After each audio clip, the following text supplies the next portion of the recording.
Welcome, everyone. This is Jamie Flinchball, host of People Solve Problems, and today we have a special guest, Skip Steward. Skip, how you doing? Doing great, Jamie. Glad to be here. Glad to be able to talk with you again. Little brief introduction. You're the VP and Chief Improvement Officer, which you probably don't shorten a CIO very often because that confuses people. But at Baptist Memorial Healthcare Corporation, one of the I'll call it icons, right? But very, very strong presence in continuous improvement in healthcare. You're an award-winning and performance improvement leader who helps organizations improve quality, performance, financial outcomes, fostering cultures of continuous improvement. You're a Shingo faculty fellow and Shingo examiner. I've got your MBA, broad cross industry experience going back to manufacturing, and you kind of have a practical, people-centered approach, which is, I think, why, well, those are words I like to use. So I think that's why we relate to leadership improvement and developing new leaders. So glad to be able to talk with you, your perspective, your work in healthcare, and all the things you bring to these conversations. Glad to be here. Look forward to the conversation. So let's start with prioritization. Healthcare, there's always 1,001 number one priorities. You have many constraints. You have changing conditions. You have a lot of stakeholders in the organization. How do you manage prioritization, both for yourself and your team, but also for the organization as a whole? So, one of the things that we are very active in, I brought to Baptist almost 13 years ago, is our strategic A3 deployment process. And I was mentored both in manufacturing, and he worked with us when I came to Baptist, an old friend, Pascal Dennis, Jamie, that I know you know well. And he had a great book called Getting the Right Things Done. And so we have had that process for almost 13 years. And that work at the very highest level has four themes: right care, right time, right place, and right cost. So if you were to go anywhere within Baptist, almost any of the 24,000 plus individuals could finish that sentence. We want the right care at the right time, at the right place, and the right cost. Now, under those themes, or what some people might call true north, we will have very specific areas that we're going to be focused on. And then that information will cascade down throughout the clinics, the hospitals. So, for example, under right time, which I happen to own that category, one of the areas that falls under that theme, not the only area, is length of stay. How long it takes for a patient to, once they're admitted, to get discharged. The government looks at that, the payers look at that. That's a really important issue. And so, that will then get cascaded as far as goals, as far as targets, as far as review, all the way down to the organization. At the highest level, we review that every single month. We track where we're at. We have different improvement endeavors. And so when we have people working on improving, we don't want to just be working on anything. We want to be working on those things that are going to help those goals that are aligned. So that's one example of how we focus at the high level. I do want to make this statement, though. At the micro level, sometimes people might pull us in on an issue, and it could be a social issue or a true technical issue. I find myself daily asking the question, so what are we trying to accomplish? Because good people with good intentions normally will start off with all the things they want to do. But I still have to understand, what is my anchor? What am I trying to accomplish? Because everything else is going to be in light of that. Everything is going to come to service of that. Whether I'm dealing with a people problem issue or whether I'm dealing with any kind of technical issue. An example of that would be last week, I was asked to come visit a clinic And there's these grandiose feelings of wanting to make it the clinic of the future, whatever that means. And and so I was trying to get a feel of the lay of the land, and just had a wonderful manager to meet with. And she was very enthusiastic, had all these great things that were seemed to be going on, and all these issues and problems that seemed to be occurring in her mind. But when I simply asked the question, Jamie, what is it you want to accomplish? That completely brought her to silence. Hmm. And she even openly said, I'm not sure. Well, I said, okay, well, let's explore that, because that's ultimately what we're going to have to serve. Yeah, that's a beautifully simple question that gets to the heart. I love a good question. And I want to go back to strategic A3s because while I don't want to spend a lot of time talking about tools, we don't get to hear that term often. A lot of people, or many people, will bring up Hoshin Conry. I'm a big Mhm. fan of strategic A3s. What does that mean to you? Or what is a strategic A3? Yeah. So, you know, the simple way to think about that is within that theme. So, for example, I used an example of length of stay that was in the theme of right time. Within that, on the left side, you're going to have some gap that you're trying to shut. You know, some where you're at now, where you want to be at, based on financial impact, based on how the government's going to rule against different claims, based on a lot of factors. But that first box in the left is what is the gap we're even trying to shut? The second box is what are the reflections, or what has even contributed to that? In other words, how did this gap even get formed? Why do you have that gap? What's contributed to there even being that gap? The third and final box on the left side, and I always coach people to only work on the left side and do not work on the right side, and I'll come back to that. But that third box is what are the set of hypotheses at a very high level? I try to limit them to no more than 5 because they would like to give me 20. But what are the hypotheses? If we did this, then this would occur that would help shut that gap. And I even try to nudge them to tell me how much of the gap it'll shut. So, in other words, they may say, well, I don't know. Take a guess. In other words, I want to know, I'm trying to see your thinking. So, with the Baptist management system, which is our improvement system, we give out these little blue brains. And on the bottom of the blue brain, it says, show me your thinking. This would be an example of that. I want to see your thinking on the left side. When we have a cycle throughout the year of, as we're getting ready for budgets, as we're starting to think about goals, as we want to have the goals done, we want to have everything done way before October 1, because October 1 is when our year starts. And we need to hit the year strong because we have major obstacles in that first quarter. They're called Christmas, Thanksgiving, and hunting season in the area where we live. And so we have to overcome that so that inertia doesn't kick in. And so I want only the left side at first. Let's just get the left side. And the reason I keep emphasizing that is it's human nature for people to want to go to the right side and talk about all the preconceived ideas and things that they want to implement.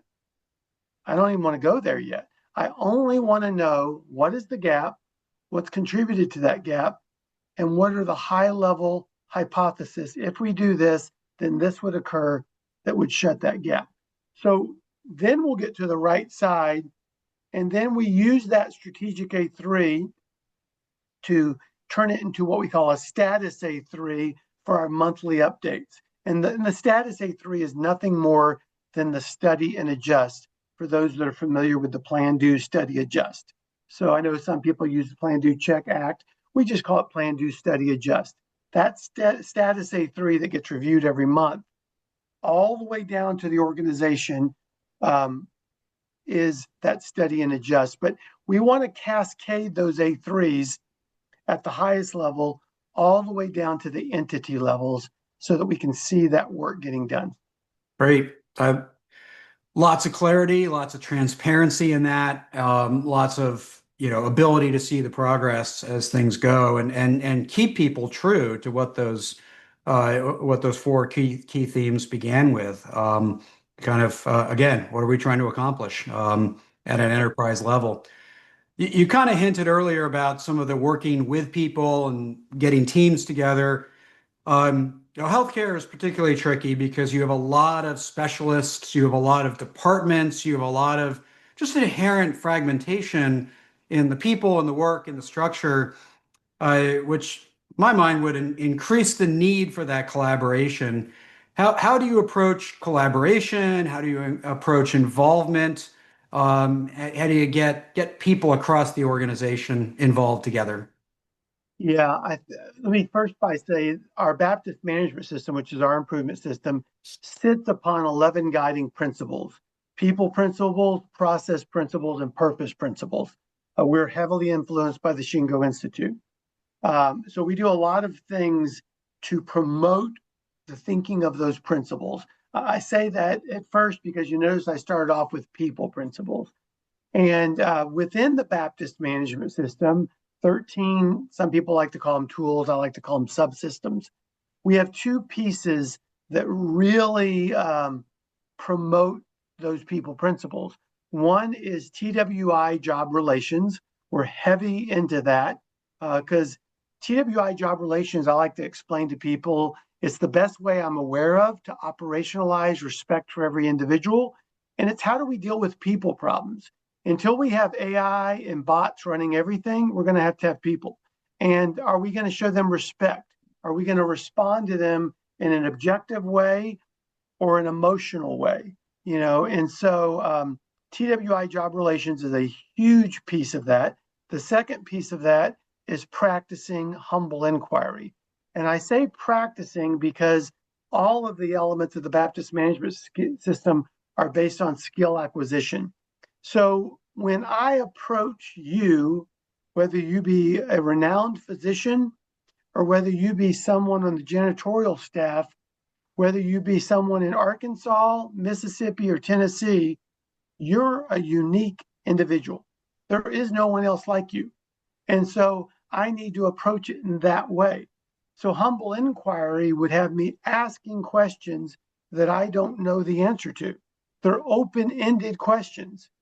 And it isn't about me, it's about me asking you questions about your situation and what's going on. So that's a really important piece of it because I need to understand what are you trying to accomplish? What is your situation? There's normally going to be, if I'm meeting you for the first time, someone they'll want to vent about the situation. They need to be given that right to vent. Mhm. Let them vent on that. They also need to know a little bit about me, not about my credentials, but can I personalize myself to them? Can I try to make a connection with them? Sometimes I'll take the jacket off. In the pre-COVID days when we wore ties back then. Thankfully, we got out of that. Um, I would take the tie off, right? I'm going to do what I have to do to try to make a connection with you because I'm there to serve you. You're the customer, and I want to try to understand you. And I want you to feel like you're understood, and I want you to feel like you're seen. Does that answer that question, Jamie? Yeah, absolutely. That's great, and I love those mix of tools, and it's interesting as you talk about TWI. So many people really just focus on the job instruction element of that, Yeah, and you're really treating the whole set and really engaging with that respect for people component, which I don't think is quite as inclusive as it often is or should be. yeah, Let's talk about your coaching a little bit. And kind of already hinted at this with the brain with the show me your thinking. And I always used to use the analogy. People would bring me a finished A3, for example. I'm like, well, if you're already done, I could. It's like asking for parenting advice when your kids already moved out. Like right. it's not really that helpful, but in the thinking, that's where the coaching can really flourish. But you have to coach experienced people with their MD. You coach people who are brand new to healthcare, entering on the front lines. How do you adjust your approach, your style, beyond taking the tie off? But Yeah. how do you? So I think that's a good, I'll say entryway, right? That respect that you show somebody, meet them where they are. But how do you adjust your approach, your technique, your style for the various needs that you serve? Yeah. So one of the elements of the Baptist management system is the improvement kata, coaching kata. We use that as a framework, kind of almost like a meta type of thinking as a framework for a lot of our work. Now, I would argue also, if you look at TWI, whether it be JI, JR, or JM, but specifically, let's talk JR, been around since the 40s, has a very similar framework. In kata, we say, what's the challenge? In TWI job relations, we say, what are we trying to achieve? In kata, we say, what's the current condition? In JR, we say, what are the facts? So we have that framework. We even have something we call the coaching workout. We have that framework by which is that meta framework of coaching, first of all. That being said, depending on the individual, depending on the situation, whether we're coaching you in some kind of kata work or 8-step problem solving or an A3, or maybe we're just coaching you on our PDSA cycle record, we want to start with the socio side. A mentor of mine, Dr. Edgar Schein, would always say, if people feel like there's more to lose than there is to gain, they'll be silent. And so when I walk up with this jacket and a dress shirt on, I'm already kind of 10 points behind. Mhm. I've got to earn the respect of those individuals and earn the right to even speak into their situation. And I don't really even know what's going on. So for me to ask humble inquiry questions, asking questions that I don't really know the answer to, shouldn't be that hard, even though it can be. Ed Schein would always talk about situational awareness. What is going on right now in the conversation and around me, right? So I need to be very much quick to listen, slow to speak, and try to understand what is going on. Ask those open-ended questions, because the thought there, Jamie, is that if I was coming up to you, you know something that I need to know. I just don't know what it is. Mhm. And I'm already being invited in. So do not take advantage of that and don't blow that. They're inviting me in on their situation, And so I'm trying to figure out what exactly is going on here. I don't want to come off as the quote unquote expert, because I'm not the expert in their field of discipline, whether that be surgery or pharmacy or wherever it may be. And so I really want to understand what's going on. I was in a hospital a week ago, and I saw someone jump in to kind of do the opposite of what I just said. And so I looked for the opportunity. I said, hey, time out for a second. And I went back to the people in the lab. I said, what does it look like a day in your world? Like I really didn't know anything about what they did. And afterwards, the individual that was with me said, I didn't know that they did all of those things. And I said, well, that was kind of the point. we need to understand their world, versus, us just jumping in and giving quote unquote solutions. That's great. I just want to, I kind of add, we always hear different people's, mentors and authors and people they've read come up once in a while. I think this might be the first time Ed Schein has come up, and I don't know if that's true, but it's kind of a shame if it is, because everybody should at least read his work, and understand it. He certainly contributes a lot. So maybe a last question just to wrap up and kind of talk about healthcare a bit. I know you're really focused on Baptist Memorial and you're not trying to fix all of healthcare, but healthcare cost, access to service, so on is sort of constantly or at least perpetually on people's minds in the news.